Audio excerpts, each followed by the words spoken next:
Damai sejahtera Allah yang melampaui segala akal, itulah yang memelihara hati dan pikiran saudara-saudara di dalam Kristus Yesus Tuhan kita. Amin. Saudara-saudara jemaat yang dikasihi oleh Tuhan kita Yesus Kristus, marilah kita mendengarkan firman Tuhan yang menjadi renungan bagi kita pada pagi hari ini. Tertulis dalam kitab Mazmur pasal 81 ayat 12 sampai dengan ayat yang ke-13. Demikian firman Tuhan. Tetapi umatku tidak mendengarkan suaraku, dan Israel tidak suka kepadaku. Sebab itu aku membiarkan dia dalam kedegilan hatinya. Biarlah mereka berjalan mengikuti rencananya sendiri.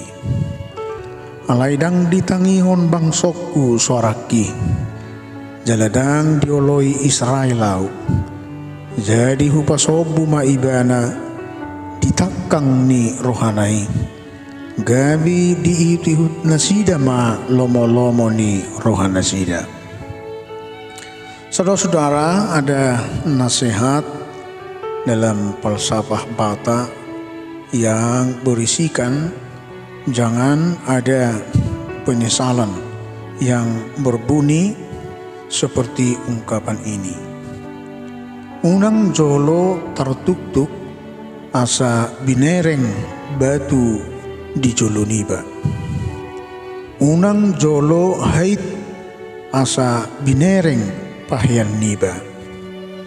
Unang jangan tertuktuk tersandung asa binereng baru buka mata, baru tahu apa yang menghadang di depan. Batu mengiaskan suatu kekuatan atau risiko yang bisa membuat kita celaka. Ungkapan ini mengajarkan supaya jangan menyesal setelah kejadian tak ada guna karena sudah terlanjur. Ada lagi ungkapan yang pengertiannya sama dengan hal di atas. Unang sumolsol dipudi, dada si pasingot nasuada. Mendengarkan nasihat merupakan salah satu bagian penting dalam kehidupan, apalagi menyangkut ajaran firman Tuhan. Hal ini menyangkut pertumbuhan rohani kita. Di Roma pasal 10 ayat 17, iman timbul dari pendengaran dan pendengaran oleh firman Tuhan. Dalam kitab Perjanjian Lama di kitab Ulangan 6 ayat 7, agar selalu mengajarkan perintah Tuhan secara berulang-ulang kepada anak-anak. Pengarahan rohani harus berpusat di rumah dan melibatkan ayah dan ibu untuk mengajarkan supaya takut akan Tuhan dan berjalan sesuai dengan kehendak Tuhan, sehingga iman mereka terbentuk dan kelak menjadi dewasa mereka tetap berkenan di hadapan Tuhan. Sejak dini nasihat-nasihat itu sangat penting untuk diajarkan. Dalam Mazmur ini, Tuhan menyerukan bangsa Israel untuk mendengar firman Tuhan. Mendengarkan adalah pondasi bagi bangsa Israel untuk masuk dalam ketetapan Allah dan syarat untuk menghayati perjanjian Allah dengan umatnya. Dalam sejarah Israel, perjanjian Allah dengan umatnya diawali dengan perintah untuk mendengarkan firman Tuhan. Kenyataannya di sepanjang sejarah Israel, berulang-ulang terjadi penolakan terhadap perintah Allah. Dengan sengaja umatnya menulikan telinga dan hatinya. Namun kita selalu melihat bahwa kasih setia Tuhan selalu tetap memanggil bangsa Israel untuk mendengarkan peringatannya. Seruan Allah memperlihatkan kepedulian dan keprihatinannya. Ia tidak menginginkan umatnya terus-menerus jatuh dalam perbuatan-perbuatan dosa dan menyesatkan, untuk semakin dalam kedegilan hati terjadi karena manusia menutup telinga dan hati mendengarkan kebenaran. Jika terang Tuhan sengaja dipadamkan, maka yang terjadi adalah ego diri, dan keegoisan inilah yang membuat hidup seseorang akan semakin terpuruk.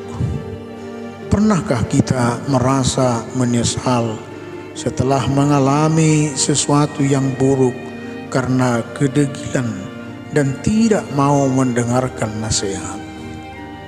Dalam masa pendewasaan, seringkali kita mengalami hal seperti ini. Kedegilan kita membuat kita harus belajar secara keras dari pengalaman pahit. Padahal kalau saja kita mau sedikit saja patuh, semua itu harusnya tidak perlu kita alami. Tuhan selalu mengingatkan anak-anaknya, jika memang umat percaya sudah mulai lari dari jalur, ketika masalah muncul, kita pun tersadar, tapi bisa jadi penyesalan itu sudah terlambat. Saudara-saudara, Tuhan tidak membiarkan umatnya tersesat. Tuhan sangat peduli. Dia memberi peringatan demi kebaikan kita sendiri. Seandainya saja mereka mau mendengarkan Tuhan, Tuhan akan menyediakan gandum yang terbaik dan dengan madu dari gunung batu, dan akan mengenangkannya. Itu dapat kita baca di dalam ayat 14-17. Oleh karena itu, Tuhan menuntut ketaatan kepadanya, yaitu untuk kebaikan kita. Jangan kita membantah. Amin. Kita berdoa. Terima kasih Bapa yang di surga, kami sampaikan kehadirat-Mu atas berkat serta pengasihan Tuhan yang menghantarkan hidup kami sepanjang malam hari hingga di pagi hari ini. Sebentar kami akan memulai kegiatan aktivitas kami, keseharian kami. Dan kami disapa oleh firman Tuhan yang akan menguatkan kami, yang akan memperkokoh iman kami, yang menuntun kami supaya kami berjalan sesuai dengan yang Tuhan kehendaki. Kiranya Tuhanlah yang senantiasa tetap memelihara hidup kami, supaya kami tidak jauh dari Tuhan, dari kehendak Tuhan, supaya kami tetap selalu berjalan sesuai dengan kehendak Tuhan. Dalam kehidupan kami, kiranya kami mau belajar atas peringatan-peringatan Tuhan, nasihat-nasihat Tuhan, petunjuk-petunjuk hidup yang harus kami jalani dalam keseharian kami. Biarlah kiranya dengan nasihat, melalui firman Tuhan, melalui hukum-hukum Tuhan, kiranya kami mengindahkannya, melakukannya, memeliharanya, sehingga penyesalan tidak akan terjadi karena kami tidak mematuhi kehendak Tuhan, firman Tuhan, nasihat-nasihat Tuhan. Oleh karena itu, kiranya Tuhanlah yang selalu bersama-sama dengan kami, supaya kami tetap dapat menjaga kehidupan kami selalu berkenan dengan kehendak Tuhan, firman Tuhan, dan nasihat-nasihat Tuhan. Berkatilah firman-Mu Tuhan untuk kami pada pagi hari ini dalam melaksanakan tugas kami, kegiatan kami. Berkati keluarga kami, berkati anak-anak yang Tuhan titipkan bagi kami. Berkati kami dalam setiap persekutuan kami, supaya kami memelihara firman Tuhan, mendengar firman Tuhan, membuka hati kami untuk selalu mendengar firman Tuhan dan mau melakukannya. Ampuni kami Tuhan atas dosa kami. Dengarkan kami di dalam nama Yesus Kristus kami berdoa mengucap syukur. Amin.